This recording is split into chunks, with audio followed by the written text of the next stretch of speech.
Hi, my name is Paul, and I am your online moderator.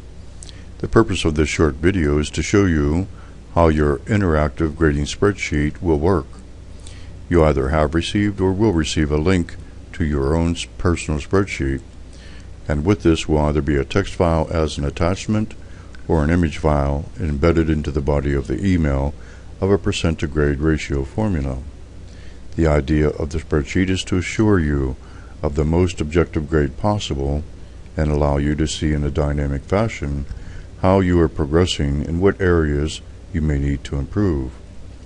If you look in the upper left hand corner, you see Bibble 5302 Advanced Hermeneutics. Yours may say something else. In column A, we see the student's name, in this case Clem Kadiddlehopper, a name I borrowed from the late comedian Red Skelton, and this really dates me. In column B, we see the assignments, and again they may not be the same for each class. In columns C through J, we see where the grading points will be. As the numbers are inserted, of course the percentage in column L will get higher. In column K, you will see the highest possible points that you can get, and again this might be different from class to class.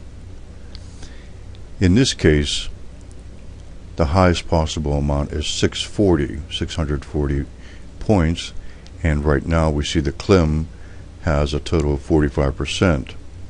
The reason that he has 45% is that should each block in columns C through J be 10, it would equal 50%.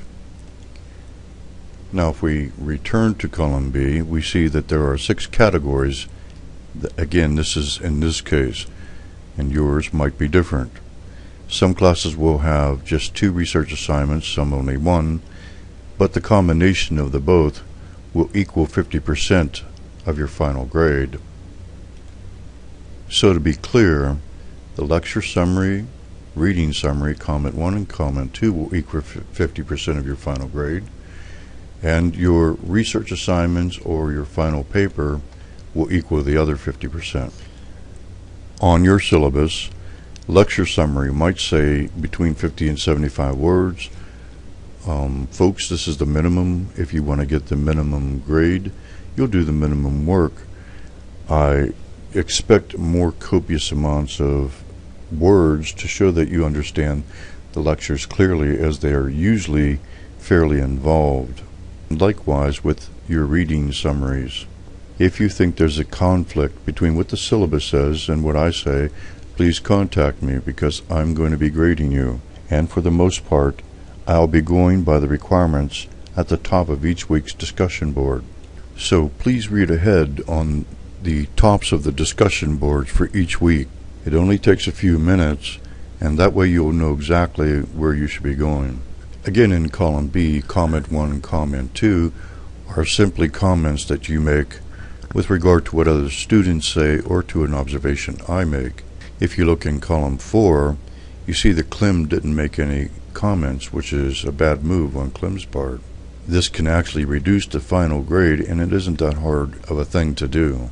Now, to illustrate how the research assignments or the final paper affect your final grade, I'm going to do an insert of a point value for week 5 and then week 9, as this class has a project due in each. So in week 5, I'm going to insert a 156, and in week 9 a 155, and you'll see how that increases the percent over in column L.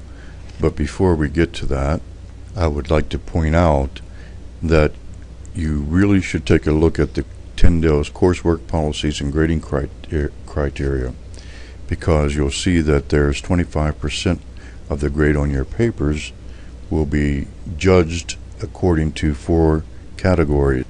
These 4 categories are the timeliness of the paper, and that shouldn't be a hard thing to do either.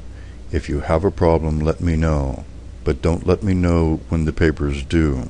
For each week's postings or submissions, I require that they be submitted by Friday or posted by Friday or at the latest Saturday, so I can grade you by Sunday, which is the start of a new week.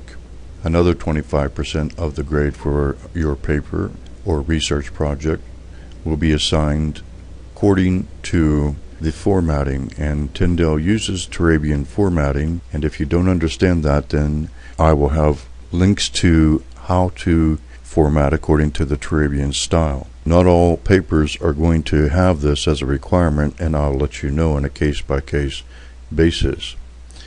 Another 25% will be on whether the paper meets or answers all of the subject matter or intended topical / exegetical purpose of the writing. And finally, there will be another 25% for the point value, answering the question of whether the paper shows evidence of a solid comprehension of the questions or assignments, and whether the paper completely tackles the subject matter of the course. So we see again in Clem's case, in column K, that he ended up with 599 points out of a possible 640, giving him a 94%. If we look on the percent to grades ratio sheet, we see that that falls within the A level grade. Do note that for A plus or A, it's still 4.0 GPA. That's just the way Tyndall does it. So in column M, I would be giving Clem an A, and I hope you do as well as Clem did. Also note that such grades are for going far above the work that was required.